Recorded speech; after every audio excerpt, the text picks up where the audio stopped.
The fact that we think it can't happen here in America leads us to the fact that a different kind of totalitarianism is emerging in our country right now.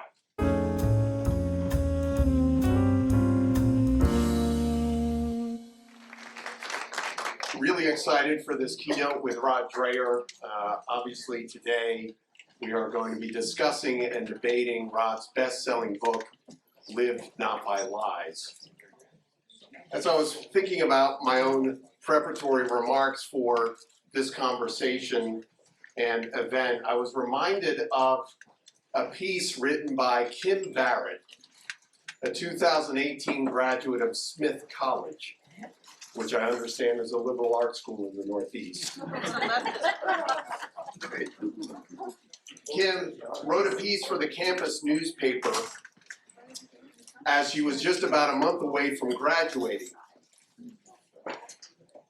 This is how she described her experience of 4 years at Smith. Quote, "I witnessed countless conversations that consisted of one person telling the other person that their opinion was wrong.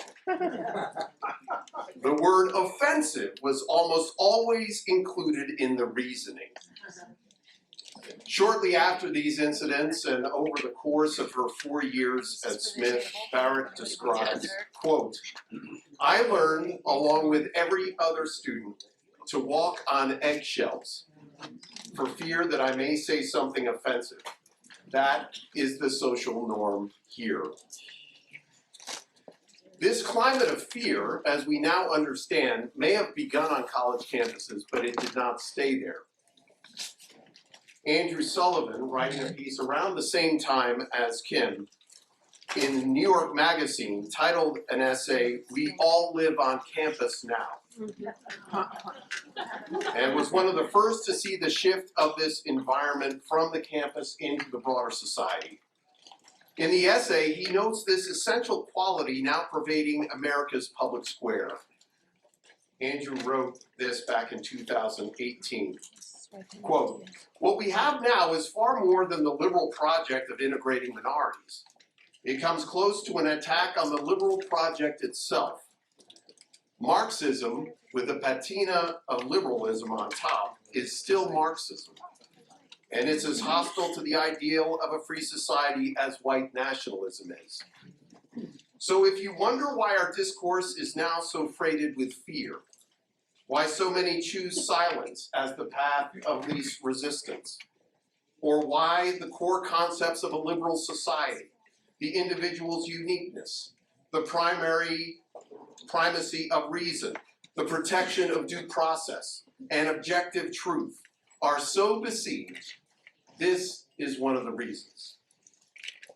Now, why would a graduate policy school care about any of this? You know, debates over homelessness policy, minimum wage, foreign aid, education policy are all important, but they happen within a public square that either encourages or prevents the free exchange of ideas. 2022 will mark the 25th anniversary of the School of Public Policy, and as I'm preparing a series of events to mark the 25th anniversary, I've been going back to the program's founding documents, those meeting memos and strategic plans that were written back in the mid-90s in preparation for launching this unique program. Led by the great social scientist Dr. James Q. Wilson, a committee was formed in 1995 which helped to design our school's unique curriculum. The statement of strategic intent, which came out of those deliberations, noted, and I quote, among other things, the committee urged the university to proceed with its plans with a special emphasis on the founding mission and enduring philosophy of Pepperdine. Their belief was that the existing schools of public policy do not place enough emphasis on the context of the moral, ethical, and spiritual paradigm which Pepperdine encourages. To further undergird Pepperdine's unique legacy, the committee recommended that effective public policy solutions should be rooted in the classic literature of history, political philosophy, economics, and should be deeply immersed in concerns for moral and ethical principles. That, friends, is who we are. Yes. Of course, it's one thing to say you stand for something as an institution. It's another thing to be supported in doing so. And for this conference, we are again grateful to Howard Amundsen and his Fieldstead Foundation for making today's event possible. I'm so excited to note that we're already planning with Fieldstead 2 more conferences next year in collaboration with them along many of these same themes. Joining us here today is Howard and his son David. Please join me in thanking them.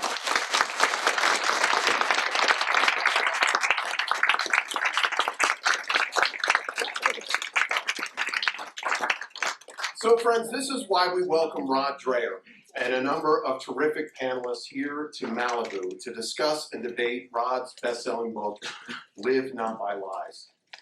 Deriving the title from the charge given by the Soviet dissident Aleksandr Solzhenitsyn to his countrymen and women living under totalitarianism, Rod argues in this book that a growing soft totalitarianism in America and across the West is growing, which is squelching free expression and religious liberty. Rod is the senior editor of the American Conservative and is the author of 5 books, including 2 other New York Times bestsellers, The Benedict Option and The Little Way of Ruthie Fleming. You have the programs, I believe. You should have received that when you came in. You'll note that today we'll begin with a keynote from Rod. We'll begin here in the dining room, and then we'll move outside back around into the Wilburn Auditorium for 3 response panels. Without any further ado, please join me in welcoming back to the School of Public Policy, Rod Dreher. Thank you, Pete, for your hospitality, for that kind introduction, and thanks so much, Howard, for your generosity. If not for the generosity of Howard and Roberta Amundsen, I wouldn't have a career. They've been such good supporters of mine for so long, so thank you again. And I have to say, though, if we have to live in campus in America, I wish it could be this. Yes. Not you.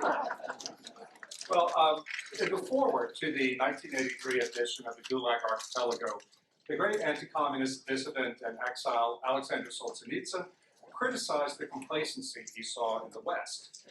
People here want to believe that what happened in Russia, the capture and enslavement of the country by totalitarians, could not happen here. In fact, said Solzhenitsyn, what happened in Russia can happen in any country on earth under the right circumstances. He's right about that. The fact that we think it can't happen here in America blinds us to the fact that a different kind of totalitarianism is emerging in our country right now. Who says so? None other than immigrants from Soviet bloc countries who fled to the West to escape communist totalitarianism during the Cold War and who now see a version of the same thing coming to be in what they thought was the land of the free. I first began hearing from these people in the spring of 2015 when a doctor from the Midwest told me about his elderly mother, who in the 1950s had spent 4 years in a Czech prison camp after being convicted of being a Vatican spy. She was a Vatican spy because she refused to stop going to church, according to the government. His mother, who immigrated to America after she was released from prison, started telling him that the things she sees happening in her adopted country today, again, this was back in 2015, reminds her of what she left behind. Well, when I heard that, I thought this was alarmist. My mom is old too and watches a lot of cable news and gets easily alarmed and frightened by what she sees. So in my travels, whenever I would meet someone who had come to this country from a communist country, I would just tell them the story of the old Czech woman and ask them if they thought she was onto something. Every single one of them said yes. And if you talk to them long enough, you would hear the deep anger they have that their fellow Americans don't believe them. So what are they seeing? They're seeing people afraid to speak their minds for fear of losing their jobs. They're seeing ideologically motivated mobs terrifying people into silence. They're seeing people judged not on the basis of their deeds or their ideas, but on the basis of whether or not they are thought to be ideologically correct. They're seeing people turned into instant pariahs for dissenting from the Progressive Party line. They're seeing fear take over as this leftist ideology that we colloquially call wokeness takes over the ruling class. And few people dare to challenge it because they have been bullied into silence. They have internalized the code. What they are witnessing is the emergence of a new form of totalitarianism. A softer form, but one that is totalitarian all the same. Why don't we see it? It's not just because we don't think it can happen in America.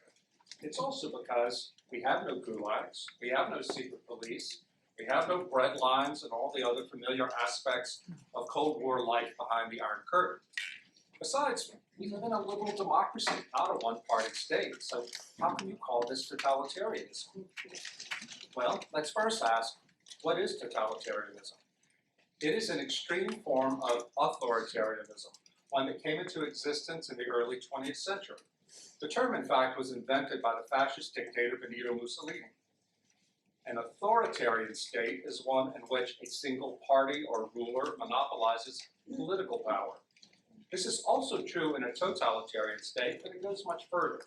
Under totalitarianism, everything is political. There is no aspect of life that is held to be outside the parameters of the ruling ideology. Authoritarians only demand your obedience.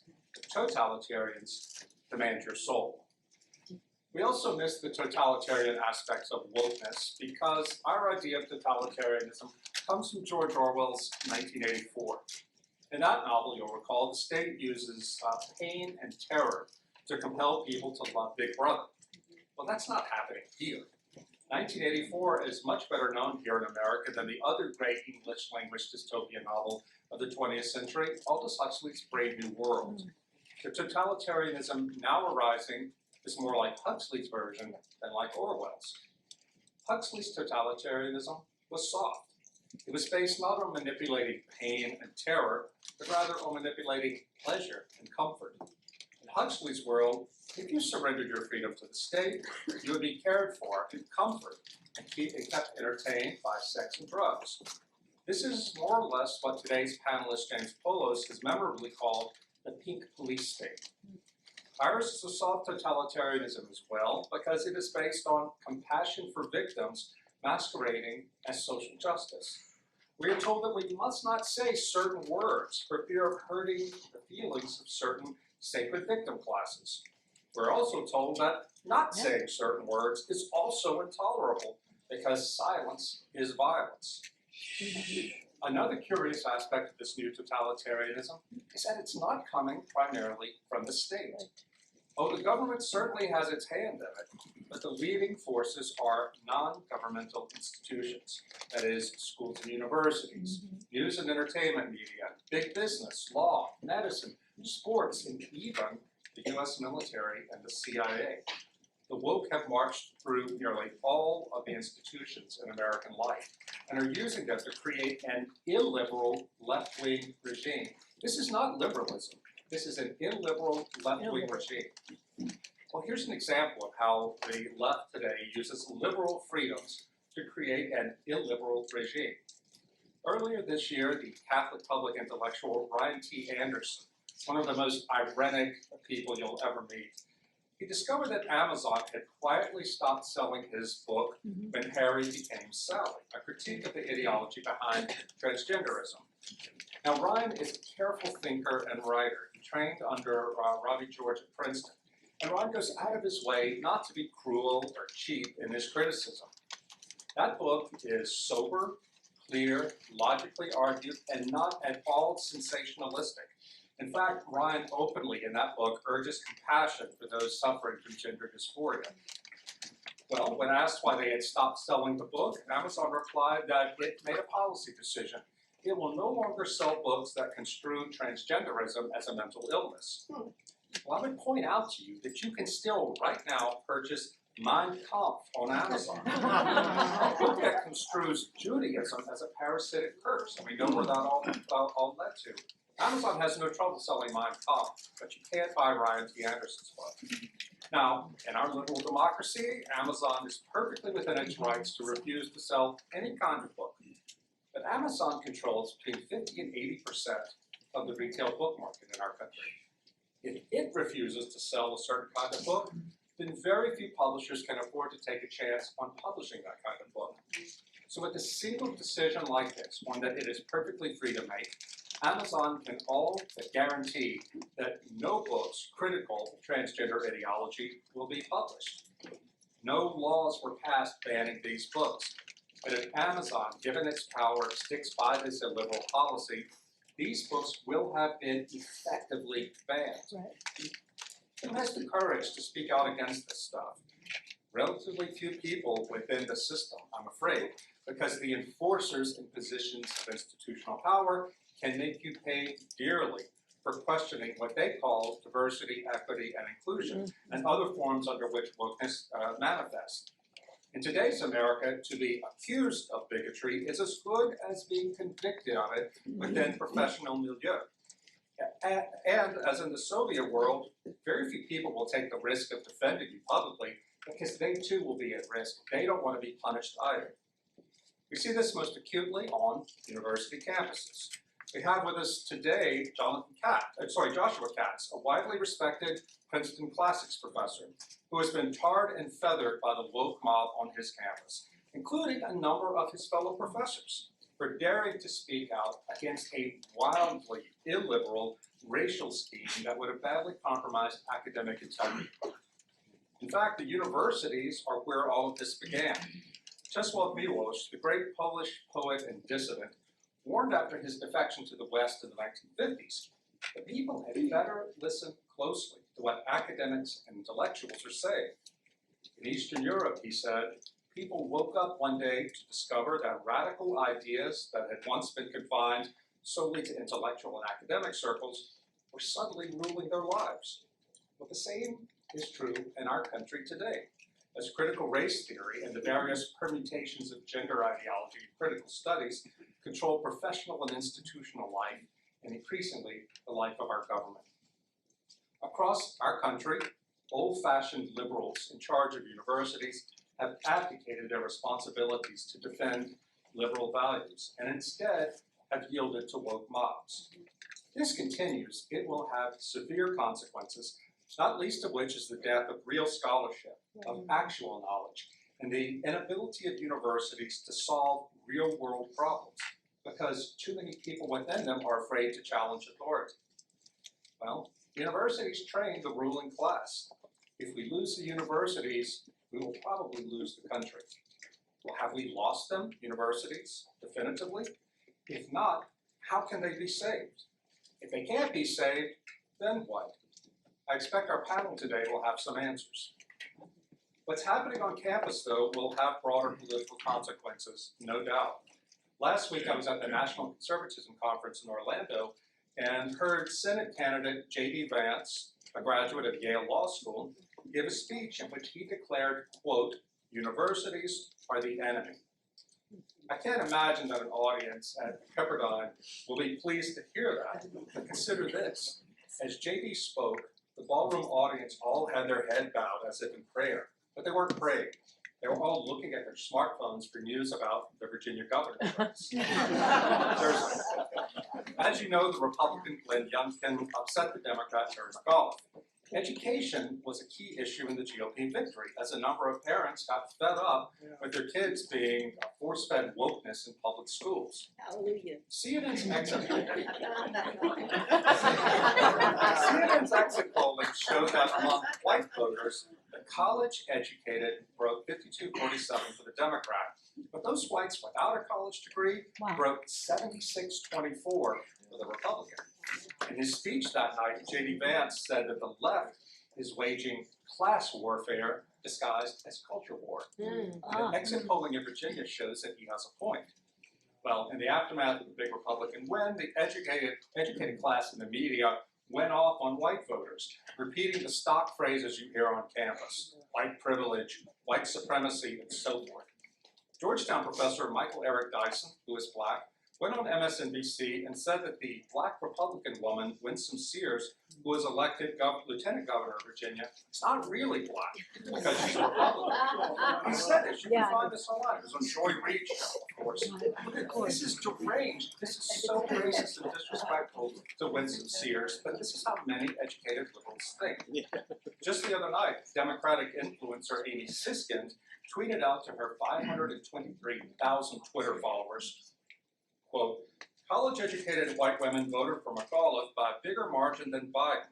Non-college white women gave it to Youngkin, and the reason is simple, racism. They don't want progress. She went on, I join others in being dismayed and disgusted by these women. I don't know how to reach non-college educated white women. The women I can connect with and influence are college-educated white women, unquote. Well, to what extent is this race and class-based resentment commonly held by university graduates? It doesn't take a political genius to see big problems ahead in our fractious and divided nation if universities turn out a ruling class that despises those they aspire to govern in both public and private institutions. Wesley Yang has called wokeness the successor ideology to liberalism, in the sense that wokeness is now the ideology of the ruling class. And we have all seen surveys revealing a shocking decline among millennials and Generation Z of support for fundamental liberties like free speech and freedom of religion. In a democracy, this is bound to have an effect further down the line as pluralities and possibly even majorities one day elect leaders who believe that abrogating a commitment to those fundamental rights is the socially just thing to do. Back in 2014, a law professor closeted as a Christian in an Ivy League law school told me that the day is coming when religious believers and their institutions will not be able to count on a judiciary that understands why religious liberty matters. This man, who teaches at a law school that produces a great many federal judges, told me that almost nobody in his professional milieu is religious, and they don't even understand the importance of protecting the exercise of religious belief. It doesn't even connect to them it's not even on their radar screen. Observing the radical secularization of the ruling class, this professor told me that religious believers whose faith convictions clash with the successor ideology are inevitably going to face hostility from the state, or at the very best, indifference to their interest. You don't have to believe in God to believe in protecting the liberties of those who do. But wokeness itself operates as a kind of religion. In fact, the best way to understand wokeness and solve totalitarianism is not in terms of normal politics, but in terms of a secular faith. More on which in a moment. The woke generally believe that the kinds of rights that liberal societies, classical liberal societies, proclaim are in fact hostile to the cause of social justice. And they do not have any hesitation about using the power of the state to get what they want. Well, here's an example. The Black Columbia University linguist John McWhorter has labeled racial identity politics neo-racism. Neo-racist thinking has marched through the institutions and is now manifesting in government policy in more progressive polities. The activist Christopher Rufo collects examples of this kind of thing. He has whistleblowers leaking him documents from all over the country. Well, last year, a whistleblower in Seattle leaked to him documents from a diversity, equity, and inclusion training session that the city of Seattle imposed on its employees. This session openly encouraged white employees to hate themselves for being white. It encourages them to embrace, quote, the work of undoing your own whiteness, close quote. It went on to suggest specific ways white people should surrender for the sake of social justice, including, quote, relationships with some other white people, and, quote, at times, guaranteed physical safety. With this, we are way past diversity training as a means to inculcate sensitivity to and respect for others in the workplace. This is sick stuff. This is openly racist. They are training people to be pushed around on the basis of race and to allow themselves to be even in emotional and physical danger, and not to resist or fight back because they are bad by nature of the color of their skin. Now, it's worth substituting in those words from the city of Seattle the word Jewishness or whiteness in that document. What if Jews were instructed by their employer, the city government, to engage in the work of undoing your own Jewishness, to become a more morally responsible person. What if Jews were told that in order to conform to the new order, they should give up expectations of physical and emotional safety, and that they should be wary of Jewish people who try to tell them that they're not guilty of sin for being Jewish? If that were the case, I think we would know exactly what was going on, and not just substitute the word Jewish, substitute Black or Hispanic or Asian, anything like that. We would know exactly what was going on. Wokeness within the government is using the power of the state to vilify a class of people, again, not because of their deeds, but simply because of who they are. Here's an example of how that worked in the Soviet Union. In 1918, Lenin unleashed the Red Terror, a campaign of annihilation against those who resisted Bolshevik power. Martin Latsis, the head of the secret police in Ukraine, instructed his agents as follows, quote, "Do not look in the file of incriminating evidence to see whether or not the accused rose up against the Soviets with arms or words. Ask him instead to which class he belongs, what is his background, his education, his profession. These are the questions that will determine the fate of the accused. That is the meaning and essence of the Red Terror." Now, note well that an individual's words and deeds had nothing at all to determine one's guilt or innocence. One is presumed guilty solely on the basis of one's class and social status. Communists justified the imprisonment, ruin, and even the execution of people who stood in the way of capital P progress as necessary to achieve historical justice over alleged exploiters of privilege and create an equitable society. Do we want this kind of government in America? Well, we're going to get it if we're not careful. This is where the logic of abandoning the bedrock liberal principle of the sanctity of the individual in favor of collective guilt takes us. The totalitarians of Nazi Germany did it. Totalitarians of Soviet Russia did it. Our own soft totalitarians are laying the groundwork for it, and we are sleepwalking into their trap. How can we stop it? Well, we'll look to our panel today about government for wisdom. Now, I mentioned a moment ago that wokeness is better understood as a kind of religion. I believe it is no coincidence that wokeness has spiked among younger generations, the millennials and Generation Z, while their identification with organized religion has collapsed. Wokeness gives them a sense of meaning, of purpose, and of solidarity.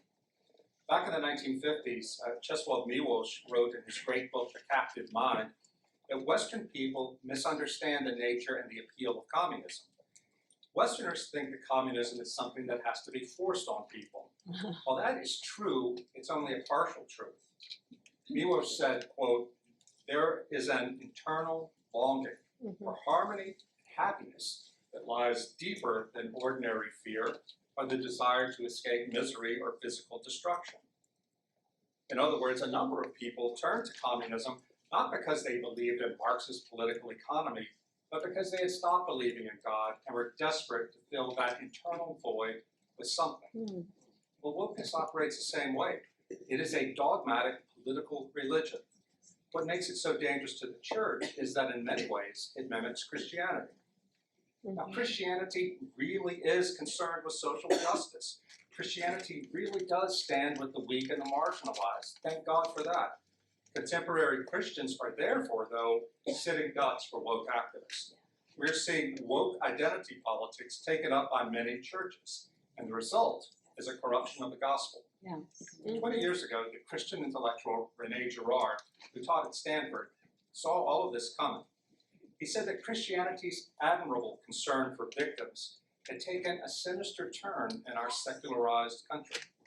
Of the victim-based identity politics ideology then starting to emerge from academia, Girard said, quote, "The current process of spiritual demagoguery and rhetorical overkill has transformed the concern for victims into a totalitarian command and permanent inquisition."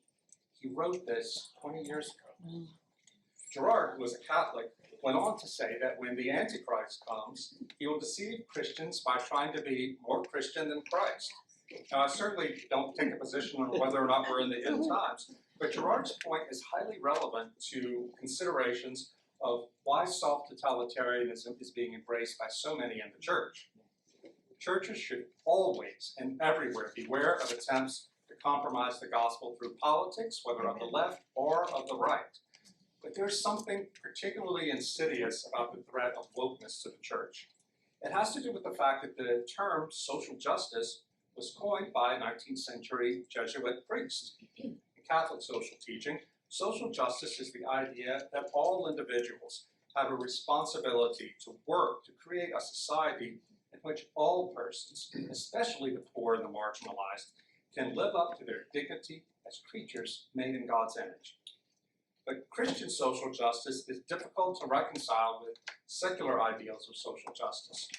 One reason is that the former, Christian social justice, depends on the biblical concept of what a human being is, including purpose for which all human beings were created. This presumes a transcendent moral order, proclaimed in Scripture and, depending on one's confession, the authoritative teachings of the church. A just social order is one that makes it easier for people to be good. Peter Morin, the co-founder of the Catholic worker movement, was a truly Christian social justice warrior. Morin distinguished Christian social justice from the Marxist view. For Marxists, social justice meant an equal distribution of society's material goods. By contrast, Christian social justice sought to create conditions of unity that enabled all people, rich and poor alike, to live in solidarity and mutual charity as pilgrims on the road to unity with Christ. In our time, secular social justice has been shorn of its Christian dimension. It no longer holds to the humane, holistic vision of Peter Morin, but instead substitutes a Marxist scheme separating sheep and goats by race, sex, and class. Without Christianity and its belief in the fallibility of human nature, secular progressives tend to rearrange their bigotries and call it righteousness. Christianity teaches that all men and women, not just the wealthy, the powerful, the straight, the white, and other so-called oppressors, all of us are sinners in need of a redeemer.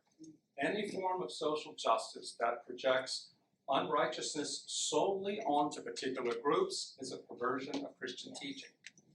Now, faithful Christians, hear me out here, faithful Christians have to work for social justice, including fighting racism and poverty, but we can only do so in context of fidelity to the full Christian moral and theological vision through which we understand the meaning of justice, of a rightly ordered society. Any social justice campaign that implies or states that the Bible's teachings are an enemy of man and his happiness and flourishing is fraudulent and has to be rejected by Christians.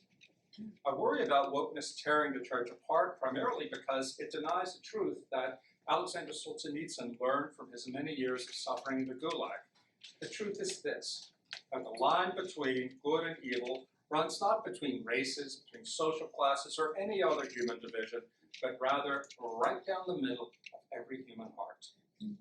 How can Christians continue to fight for authentic social justice while protecting the church from its corrupted form? I suspect we'll hear some answers today from the panel. Let me close today by reminding you that none of these are abstract concerns, just concerns for people who are interested to hear an intellectual discussion about these ideas. Live Not by Lies has become a bestseller in the US in spite of having no coverage in the mainstream media because more and more Americans sense that something is very wrong in our country today. What's happening now is not a normal waxing and waning between left and right, liberals and conservatives, but something more fundamental is going on. They're right about that. And there's this. In 1951, the political theorist Hannah Arendt published her blockbuster book titled The Origins of Totalitarianism. In it, she investigated why both Germany and Russia succumbed to totalitarianism. She discerned that there were a number of characteristics that both crisis-ridden societies shared that left them susceptible to the totalitarian appeal. The most important of these, by far, was mass loneliness and social atomization. Now, people couldn't bear this, and they gave themselves over to totalitarian ideologies that made them feel that they were part of something greater than themselves. It's not a coincidence that the generation in our country today that is most embracing of wokeness, those under 40, are also the generation that tells pollsters it is the loneliest.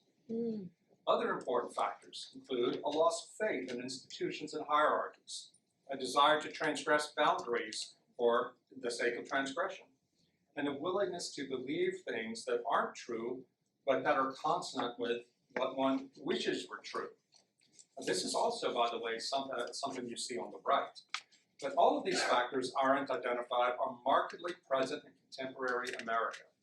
Plus, they exist in a time and place where technology has given powerful societal actors, the state and major corporations, unprecedented powers of surveillance and control over populations.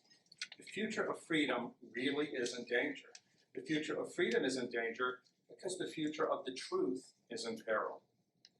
I called my book Live Not by Lies because that was the title of the final communique that Solzhenitsyn delivered to his Russian followers before the Soviets deported him in 1974. In it, he told them that the entire totalitarian system was a cathedral of lies built on a foundation of lies. It depended for its survival on everybody pretending that its claims were true. Nobody believed they were true, but everyone was too afraid to say so. They were too afraid to speak out against it because anyone who publicly dissented suffered terribly. You could suffer loss of job, you could suffer persecution, you could be put in jail, and you could even have your own life taken from you. But the way to bring it down, said Solzhenitsyn, was to speak the truth. But if you couldn't speak the truth openly, which was hard enough, then you could at least begin by refusing to speak or to otherwise affirm lies.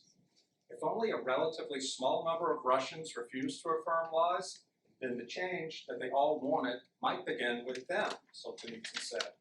And if thousands of people joined the movement and refused to live by lies, then they would no longer recognize their own country. But if not, said the great Russian prophet, if people are content to live by lies because it's easier, then the Russian people will have earned their enslavement. Those who won't fight for their freedom, said Solzhenitsyn, do not deserve it. What was true in Soviet Russia back then is true for the United States of America today. Thank you very much.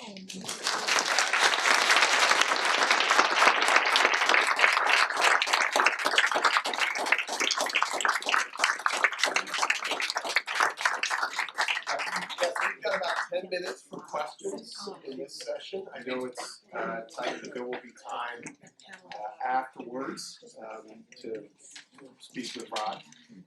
So a couple of questions, and I want to make sure we get at least one of our graduates on these questions. Yes.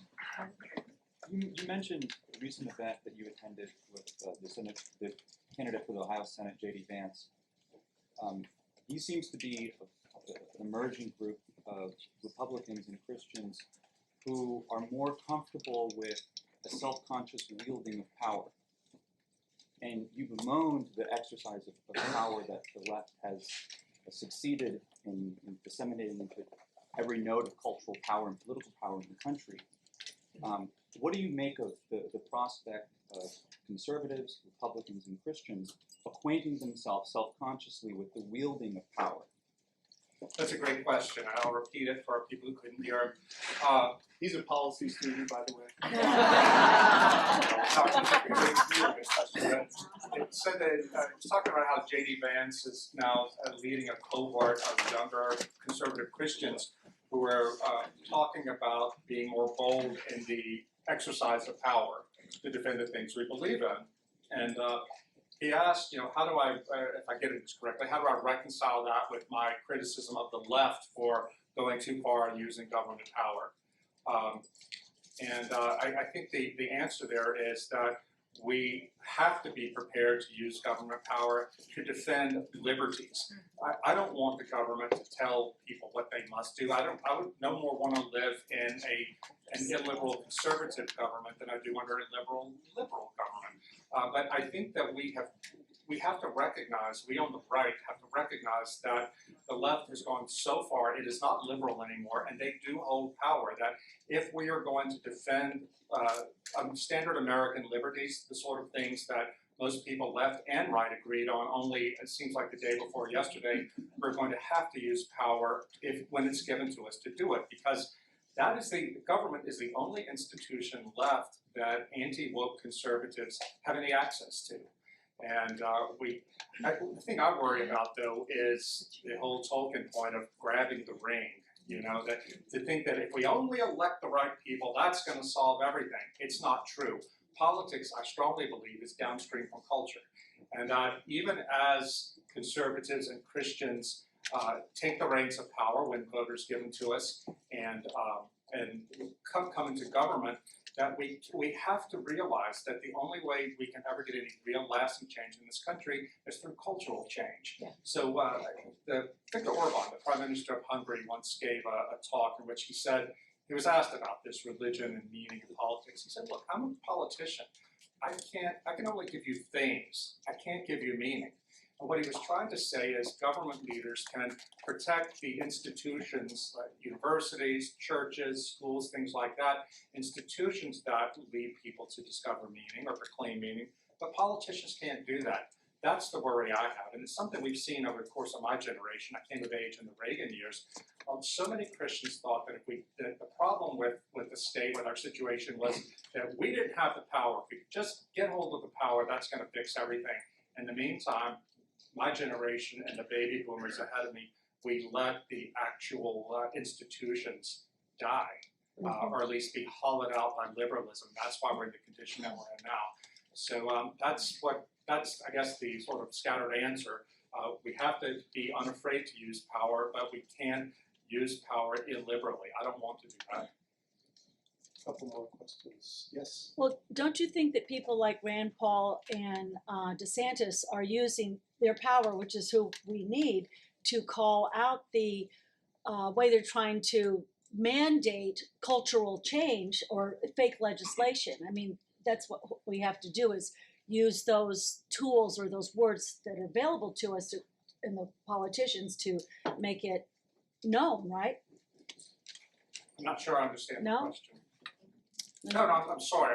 That's okay. So Rand Paul is calling out, let's say whether it's vaccine mandates or what the passport or whatever, that they are having an overreach of government arm to mandate things or demand them of us, where it's not really their, it's not within their purview to do it. And this is what's happening. So these are politicians that are standing up for rights so far. Yeah, I'm glad they are. I'm glad they are, put the government back in its place. But I think that we on the right are so often satisfied with owning the libs instead of actually governing. Mm-hmm. And this is what I think is one of the great lessons of the Trump years. You know, he owned the libs, but when he left office, the Democrats had the White House and both houses of Congress. And we need audacity in governing, and we need people willing to take chances that we didn't do in the past. But we also need people who are intelligent and dedicated to governing. And that is, I think, the great weakness on our side. I think that if we can do that, if we not yet, but when we get power again, we can't make those mistakes of just thinking that rhetorical victories are sufficient. Right. Okay, a couple more. Yes, David. Isn't like a commitment or interest in governing, the dedication to governing, like a precondition for an aspiring despot? An interest in governing as a precondition. An interest in governing, belief in governing, or wanting to make to make everything right. Isn't that like once you step down that path, it's very easy to end up as a control freak of either left wing or right wing. Yeah, that's something we always have to keep in mind. That, you know, and this is one of the things that makes me a little anxious about people on my own side who say that we need to come up with a politics that's based on a substantive account of the good, because neutral liberalism enough is not sufficient. I think they're definitely onto something, but my only concern there is what happens in a country where there's so much pluralism, where there's so many people who are so divided on so many things, that it seems that the only way that if we push liberty out and make the pursuit of the good the summum bonum, then we run the risk of exactly becoming despotic. And I think that's what we're seeing on the left now. It's like they don't have any room for liberty. They don't believe that people have the right to be wrong. And I think as fallible human beings, we have to allow people the right to be wrong. All right, two more. Yes, in the back of that. Okay, hi. I would like to know, since you've studied this for quite some time, what would be your suggestion to keep Christians strong on the path and focus on doing good as best they can, but not falling short to go back to liberalism? Well, I would say that, and this is something I talked about more in my book, The Benedict Option, I'd say that we are living now in a post-Christian era. It's not, I mean, I'm a Christian myself, and I wish it weren't the case, but when I say post-Christian era, I mean that we're the sort of society now that no longer looks to the Christian story as the narrative that tells us who we are, the biblical account, to be as broad as I can be. That requires we who are believers to double down on deep and putting our roots down more deeply in our traditions, in Scripture, in worship, in building strong communities within which we can educate ourselves and raise our kids to be good disciples. One of the things I learned in Live Not by Lies is that people are not prepared in this country to suffer for their faith. And suffering is at the center of resistance. The most important chapter in the book is about suffering. And again, this is something I learned from talking to Christians, Protestants, Catholics, and Orthodox in Russia and the other countries. Some of them went to jail and were beaten for their faith. This one Russian Baptist pastor, Yuri Sitko, stood on a street corner in Moscow with the snow falling around it and told me, go back to your country and tell the church that if you're not prepared to suffer for Christ, your faith means nothing. Yeah. He said you have to ask yourself, name 3 things that you would be willing to go to jail for. And if you can't come up with any, then you're not a Christian. You're just not. And this is something so deep in our Christian tradition, going back to the earliest days of the martyrs and the confessors. But we have forgotten it in our current age, with all the comfort and all the religious liberty we've had. These have been blessings from God. But guess what? Those days are over, and they're coming to a close very quickly.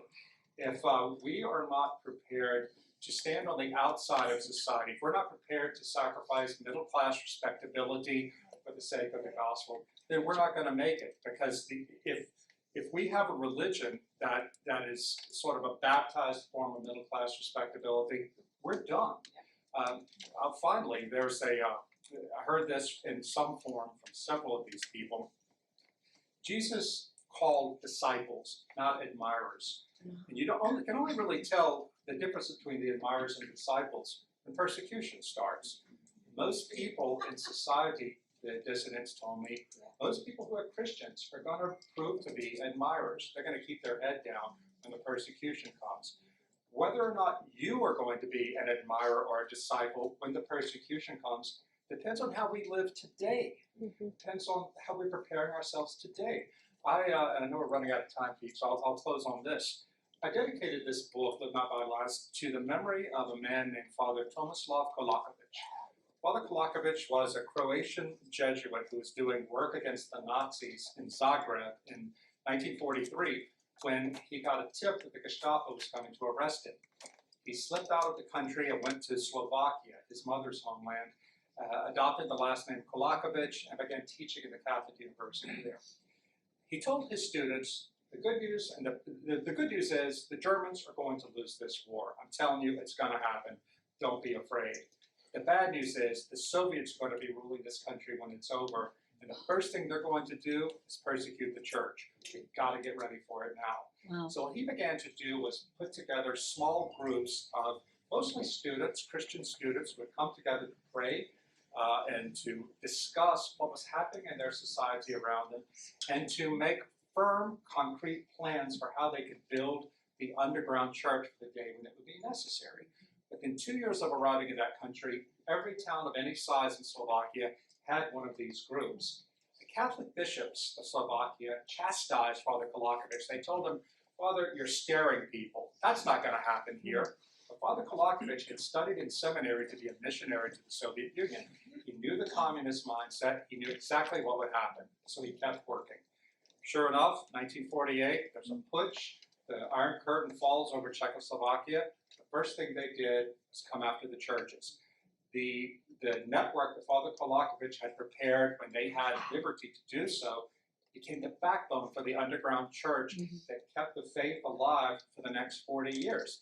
I firmly believe that we are in a Kolakovich moment here in America today, and that we, American Christians, whatever our confession, have got to start coming together to form these small groups and networks of small groups to talk about what can we do right now, what practical things can we do to get ready for the time when we're not going to have the freedom to worship anymore. And on that gloomy note, I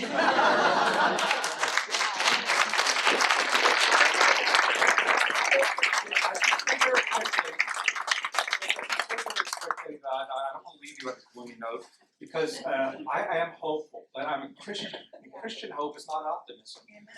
Christian hope says that we hope everything will turn out okay, but even if it doesn't, we know that our suffering has meaning if we unite it to Christ, and that if we suffer faithfully, God can use our suffering for the conversion of the world, the redemption of the world. That is my hope as a Christian, not to avoid suffering, though I would like to do that, but rather I would be more afraid of losing my ability to suffer and capitulating to avoid suffering, and thereby compromising my soul.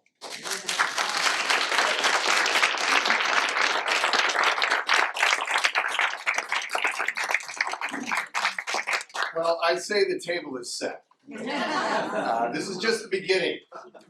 Rod, thanks so much for that challenge. And again, as you look at your agenda, we are now going to move outside and around. Probably would be a good idea, given Rod's closing, just to take a look out and take a deep breath of air and get ready for these next three panels. We will begin the first to look at Live Not by Lies in Education. Then, as Rod said, the second we'll look at Live Not by Lies in Government and Public Policy. And then we will close with a panel that I've dubbed How Now Shall We Live? A challenge for Christians in the public square. We will then finally conclude fighting these challenges of loneliness throughout to gather together down Pacific Coast Highway in Spruce. So I hope you're leaving time at the end of this event to gather together with panelists and new friends. So thanks so much for coming. We continue on.